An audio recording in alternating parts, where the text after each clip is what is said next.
नमस्ते छात्रों, आप सबको यहाँ देखकर खुशी हुई।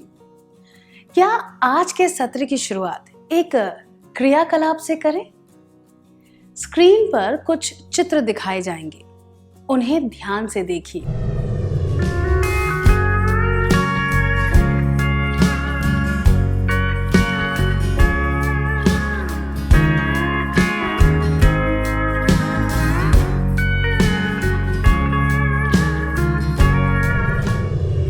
क्या आपने सारे चित्रों को ध्यान से देखा? लोगों के इन समूहों को हम क्या कहते हैं? इन सब में क्या समानता है?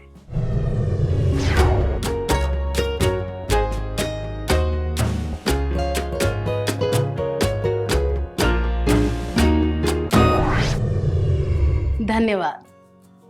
हम इन्हें टीम कहते हैं। इन सब समूहों के लोग एक ही उद्देश्य के लिए साथ मिलकर काम कर रहे हैं। इन सब चित्रों में यही समानता है।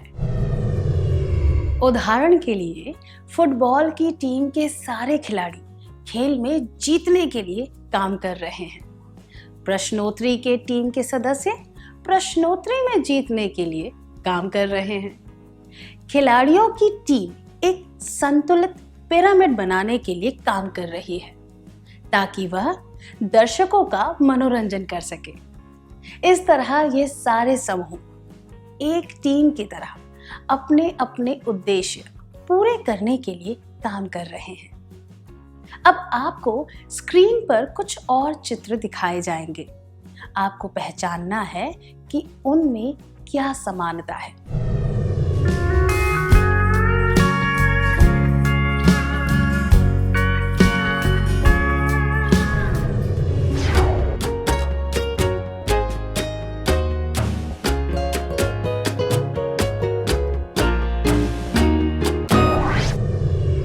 क्या आपने चित्रों को ध्यान से देखा? इन चित्रों में भी लोगों के समूह थे। उन समूहों में प्रत्येक व्यक्ति का अपना एक लक्ष्य था और वह व्यक्तिगत रूप से उस लक्ष्य को हासिल करने का प्रयास कर रहा था। उदाहरण के लिए, बस स्टॉप पर सभी लोग एक साथ खड़े थे, पर हर एक व्यक्ति का लक्ष्य था अपने अपने स्थान पर पहुंचना। सिनेमा हॉल के बाहर खड़े लोगों का उद्देश्य है एक फिल्म देखना। क्या हम इन्हें टीम कह सकते हैं? नहीं, क्योंकि वे सभी व्यक्ति अपने अपने व्यक्तिगत लक्ष्य प्राप्त करने में लगे थे। वे साथ में काम नहीं कर रहे थे और ना ही किसी सामूहिक लक्ष्य के लिए कार्य कर रहे थे। किसी भी समूह का परिवर्तन टीम में कैसे होता है? एक सामूहिक लक्ष्य के लिए काम करने से ही कोई समूह टीम बन जाता है। इस वीडियो को देखिए।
इस टीम के सदस्य साथ मिलकर परछाई से आकृतियां बनाते हैं। क्या अब हम एक पहेली हल करें? आपको स्क्रीन पर एक चित्र वाली पहेली दिखाई जाएगी। उस चित्र में अंग्रेजी वर्णमाला के 26 अक्षर और अंक 1 से 9 छिपे हुए होंगे। आपको व्यक्तिगत रूप से 1 मिनट में इन सबको ढूंढना है। क्या हम शुरू करें?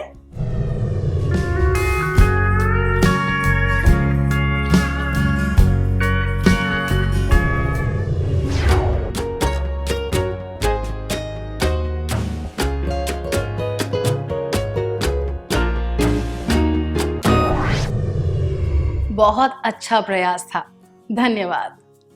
आप व्यक्तिगत रूप से 1 मिनट में कितने अक्षर और अंक ढूंढ पाए? आप सारे अक्षर और अंक नहीं ढूंढ पाए। मुझे यकीन है कि एक टीम की तरह काम करके आप उतने ही समय में बहुत से अक्षर और अंक ढूंढ पाए। तो हमने इससे क्या सीखा? व्यक्तिगत प्रयास की जगह टीम में प्रयास करने से ज्यादा अच्छे परिणाम मिलते हैं। अब मैं आपको एक और कहानी सुनाऊंगी जो शायद आपको पहले से पता होगी, पर मैंने उसे थोड़ा सा बदल दिया है। वह कहानी इस तरह है। एक समय की बात है। 3 भाई थे जिन्हें एक राजकुमारी के लिए सबसे बढ़िया कालीन बनाने का काम दिया गया था।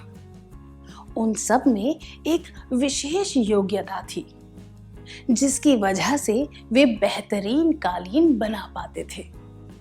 एक रंगाई करने में माहिर था, दूसरा अच्छे डिजाइन बनाने में माहिर था और तीसरा बहुत अच्छी बुनाई करता था। पर वे तीनों मन ही मन यह सोचते थे, अरे इनाम की रकम केवल मुझे मिलनी चाहिए। इसीलिए उन्होंने व्यक्तिगत रूप से कालीन बनाने की कोशिश की, पर वे सफल नहीं हुए। उनके पिता बहुत ज्ञानी थे। उन्होंने तीनों को बुलाया और एक एक लकड़ी लाने को कहा। वे लकड़ी लेकर आए। फिर उन्होंने अपने पुत्रों से एक लकड़ी तोड़ने को कहा। एक लकड़ी आसानी से टूट गई। फिर उन्होंने उन लकड़ियों का ढेर बनाकर उसे तोड़ने के लिए कहा। वे उस ढेर को आसानी से नहीं तोड़ पाए। इस बात को एक संकेत की तरह समझकर तीनों भाइयों ने साथ काम किया और एक बढ़िया कालीन बनाया। उन्हें राजकुमारी की प्रशंसा मिली और इनाम की रकम भी। यह कहानी हमें क्या बताती है? यह हमें टीम में काम करने के फायदों के बारे में बताती है। तीनों भाइयों में बहुत योग्यता थी। रंगाई करना, बुनना और डिजाइन बनाना, ये तीनों काम बहुत महत्वपूर्ण होते हैं। पर इनाम पाने का लक्ष्य तभी प्राप्त किया जा सका जब तीनों ने मिलकर एक टीम की तरह काम किया। प्रत्येक भाई की एक भूमिका थी। जब उसने अपनी भूमिका अच्छी तरह निभाई तो उनकी टीम को सफलता मिली। यह बात भी स्पष्ट थी कि वे एक दूसरे पर निर्भर थे। उचित रंगों के बिना डिजाइन अच्छी नहीं दिख सकती थी, और अगर डिजाइन की बुनाई अच्छी नहीं होती तो वह कालीन सुंदर नहीं दिखता और उन्हें इनाम भी नहीं मिलता। उस ज्ञानी पिता की तुलना टीम के नेता से की जा सकती है, जिसने उन्हें सही दिशा दी और उनका मार्गदर्शन किया। पिता ने उन्हें अच्छी तरह समझाया कि अगर वह संगठित होकर काम करेंगे तो वे इनाम जीतने का लक्ष्य प्राप्त कर सकते हैं। जो काम अकेले बहुत मुश्किल लग रहा था, वह साथ मिलकर करने से संभव हो गया। क्या अब हम एक और क्रियाकलाप करें? मुझे यकीन है कि आपने कभी ना कभी तो एक टीम की तरह काम किया होगा। क्या आप सबको बता सकते हैं कि टीम की तरह काम करने के क्या फायदे होते हैं? उदाहरण के लिए, वार्षिक उत्सव के लिए एक टीम में काम करके मंच को सजाना और उसके लिए सराहा जाना।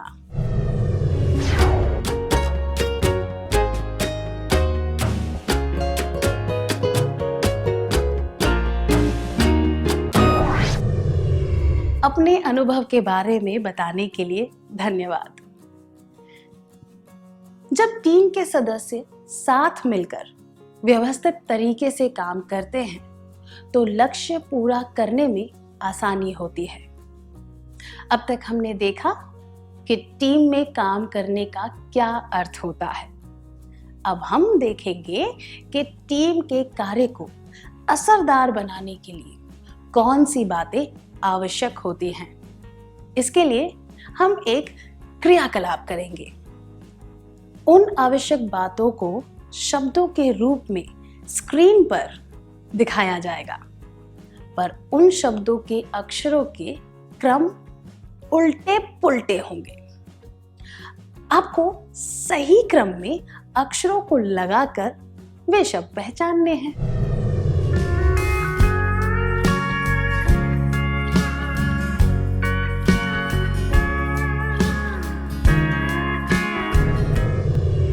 क्या आपने क्रियाकलाप पूरा कर लिया? चलिए, क्या अब हम सही उत्तर देखें?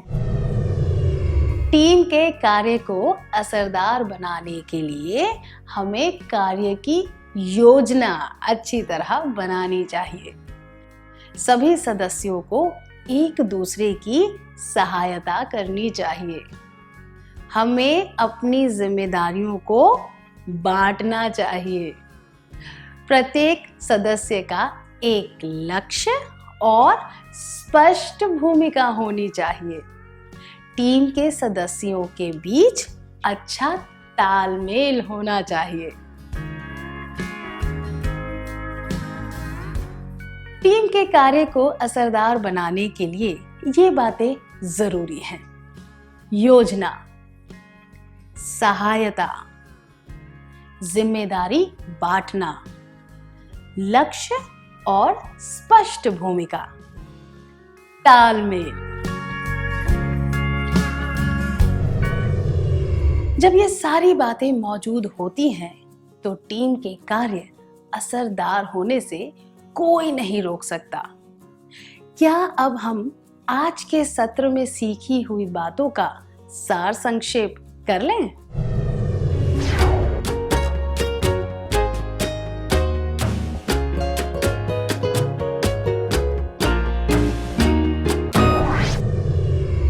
जब एक सामूहिक लक्ष्य होता है तो लोगों का एक समूह टीम बन जाता है। व्यक्तिगत प्रयास की जगह टीम में प्रयास करने से ज्यादा अच्छे परिणाम मिलते हैं। जब लोगों का एक समूह साथ मिलकर किसी सामूहिक लक्ष्य को प्राप्त करने के लिए व्यवस्थित प्रयास करता है तो उसे टीम कार्य कहते हैं। टीम के कार्य को असरदार बनाने के लिए ये बातें जरूरी हैं। 1. योजना, 2. सहायता, 3. जिम्मेदारी बांटना, 4. लक्ष्य और स्पष्ट भूमिका, 5. तालमेल।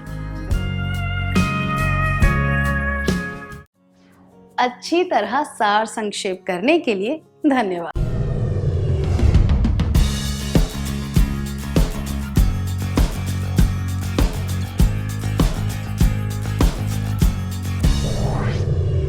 अब हम टीम में काम करने के अलग अलग पहलुओं पर ध्यान देंगे।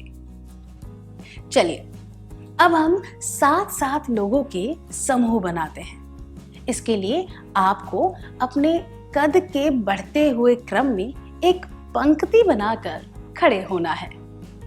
पहले 7 विद्यार्थी पहला समूह बनाएंगे, अगले 7 विद्यार्थी दूसरा समूह बनाएंगे और इस तरह से सारे समूह बनते जाएंगे। ठीक है? क्या अब हम समूह बनाएं?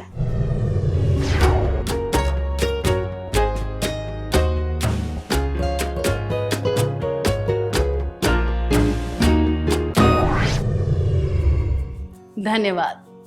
तो अब आप अलग अलग टीम के सदस्य बन गए हैं। अब आपको अपनी टीम का एक नाम चुनना है। ऐसा नाम चुने जो आम तौर पर सबको पता हो या फिर सभी सदस्यों को स्वीकार्य हो।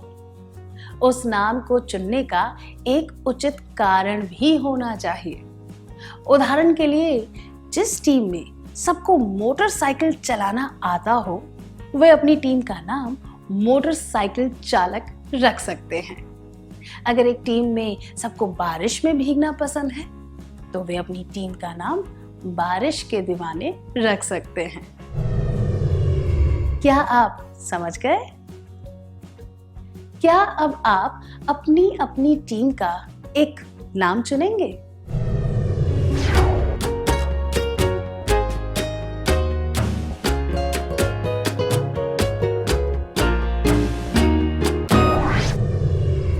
क्या आपने अपनी अपनी टीम का नाम चुन लिया? जब आप एक उचित नाम चुन रहे थे, तब आप विचारों का आदान प्रदान कर रहे थे। इस प्रक्रिया में आपने एक दूसरे के बारे में बहुत कुछ जाना। दूसरे शब्दों में कहें तो जब आपने टीम का नाम चुनने का प्रयास किया, तब आप अलग अलग व्यक्तियों से एक टीम बन गए। टीम के सदस्यों के तौर पर आपको एक दूसरे के बारे में कई बातें पता चली। टीम कार्य करने में ये बातें शामिल हैं। टीम बनाना। प्रीति, कुसुम और विकास ने स्कूल स्तरीय सामूहिक नृत्य प्रतियोगिता में भाग लिया। वे अलग अलग कक्षाओं के अलग अलग विभागों से हैं। अगर उन्हें प्रतियोगिता में अच्छा प्रदर्शन करना है, तो उन्हें सबसे पहले क्या करना चाहिए? एक दूसरे के साथ जान पहचान करनी चाहिए और साथ में अभ्यास करना चाहिए। 2, एक दूसरे के साथ जान पहचान करनी चाहिए और व्यक्तिगत रूप से अभ्यास करना चाहिए। 3, एक दूसरे के साथ जान पहचान किए बिना व्यक्तिगत रूप से अभ्यास करना चाहिए।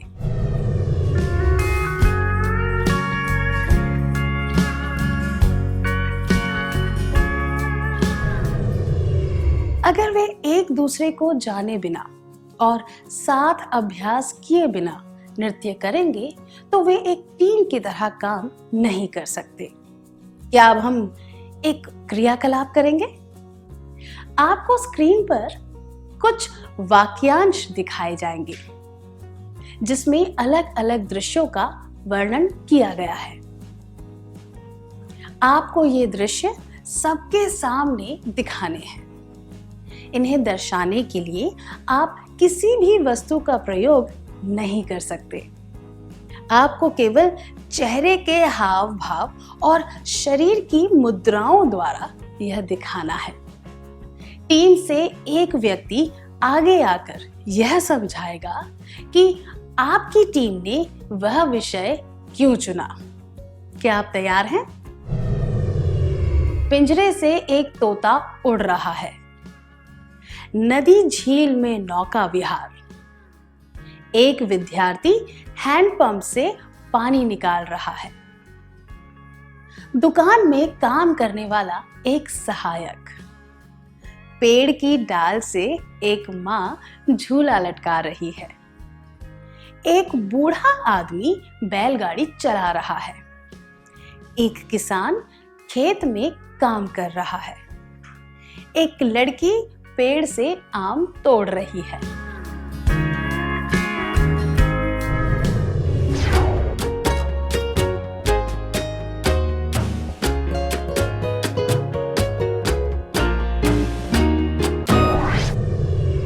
बहुत अच्छा प्रयास था, धन्यवाद। आपने दृश्य कैसे चुना? क्या आपने फटाफट कोई भी दृश्य चुन लिया था, फिर उसके बारे में चर्चा की? यह एक सामूहिक निर्णय था, है ना? जब आप सब मिलकर निर्णय ले रहे थे तब क्या हुआ? प्रत्येक सदस्य ने अपना विचार बताया। कुछ लोगों को वह दृश्य पसंद आया और कुछ को पसंद नहीं आया। आपस में थोड़ी बहस हुई। सब एक दूसरे की राय से असहमत हुए। फिर जब आपने एक दूसरे की राय को सुनकर समझा, तब आपने एक उचित विचार को स्वीकार किया। अंत में आपने यह निर्णय लिया कि बिना किसी वस्तु का प्रयोग किए कौन सा दृश्य दिखाने में आसानी होगी। दूसरे शब्दों में कहें तो विचारों की असहमति थी, पर आपने तर्क और अच्छे निर्णय के आधार पर उस असहमति को दूर किया। अंत में आपने एक दृश्य चुन लिया। टीम कार्य की प्रक्रिया का यह दूसरा चरण है। टीम कार्य करने में ये बातें शामिल हैं। टीम बनाना, असहमति को दूर करना। अब इस परिस्थिति पर ध्यान दीजिए। आप अपने दोस्तों के साथ एक संगीत प्रतियोगिता में भाग ले रहे हैं। एक व्यक्ति को वह गीत पसंद नहीं है जो दूसरे व्यक्ति ने चुना है और इस वजह से दोनों के बीच बहस हो गई है। अब आप क्या करेंगे? 1, आप कहेंगे अगर हमें इस तरह झगड़ते रहना है तो बेहतर होगा कि हम प्रतियोगिता में भाग ना लें। 2, आप कहेंगे तुम दोनों झगड़ना कब बंद करोगे? 3, मैं दोनों के विचार जानने के बाद ऐसे गीत का सुझाव दूंगा या दूंगी जो सबको स्वीकार्य हो। इस परिस्थिति को संभालने के लिए ये दोनों जवाब, अगर हमें इस तरह झगड़ते रहना है तो बेहतर होगा कि हम प्रतियोगिता में भाग ना लें, या तुम दोनों झगड़ना कब बंद करोगे, अनुचित है। किसी भी टीम के सदस्यों के बीच मतभेद तो होता ही है, पर ऐसी बातें करने से समस्या को हल नहीं किया जा सकता। पर दोनों तरफ की राय को सुनकर एक स्वीकार्य गीत का सुझाव देना उचित है। यह दर्शाता है कि आप परिस्थिति को समझ गए हैं और समस्या का हल ढूंढने का प्रयास कर रहे हैं।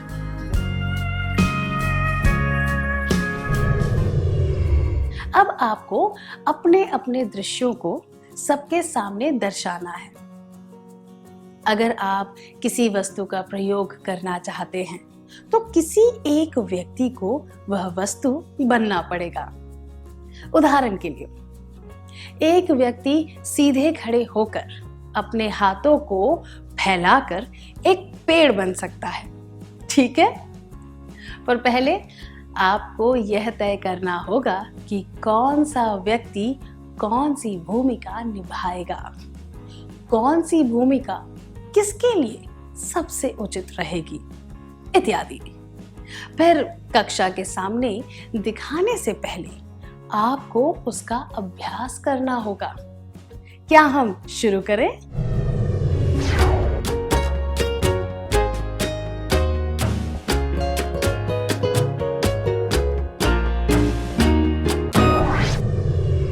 क्या आपने योजना बना ली? आप सब क्या कर रहे थे? सभी लोगों ने चर्चा में भाग लिया और काम को आपस में बांटा। उदाहरण के लिए, तोते वाले दृश्य में आपने यह तय किया होगा कि तोता कौन बनेगा, पिंजरा कौन बनेगा, इत्यादि। फिर आपने अपने अपने किरदार का अभ्यास किया होगा, है ना? जब सबको अपनी भूमिका स्पष्ट रूप से पता होती है तो सब अपना कार्य बेहतर तरीके से कर पाते हैं। टीम कार्य करने में ये बातें शामिल हैं: टीम बनाना, असहमति को दूर करना, नियम बनाना, काम को बांटना। अब इस परिस्थिति पर ध्यान दीजिए। मदन और उसके सहपाठी एक पार्टी की तैयारी कर रहे थे क्योंकि उनकी शिक्षिका सेवानिवृत्त होने वाली थी। मदन की जिम्मेदारी थी खाने पीने का प्रबंध करना। मदन को क्या करना चाहिए? 1. सारे काम अकेले करने चाहिए। 2. यह काम अपने सहपाठियों के साथ बांटने चाहिए। 3. सारे काम अपने सहपाठियों को सौंपकर आराम करना चाहिए।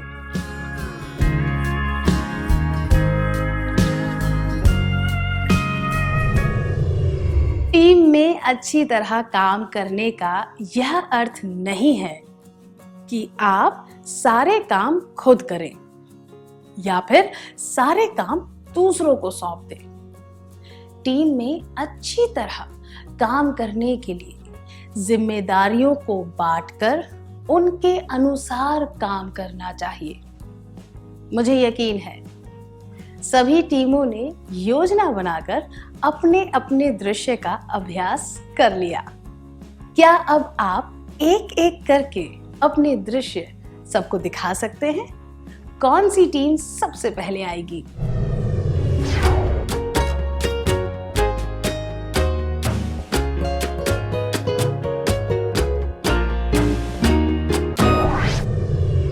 सबने बहुत अच्छी तरह करके दिखाया।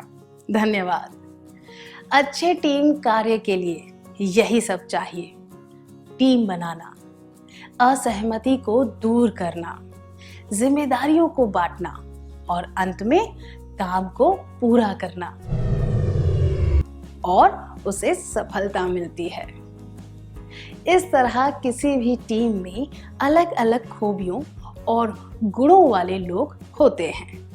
जब टीम के सभी सदस्यों को अपना लक्ष्य स्पष्ट रूप से पता होता है और वे पूरी लगन के साथ काम करते हैं, तो टीम का कार्य असरदार हो जाता है और वह टीम सफल हो जाती है।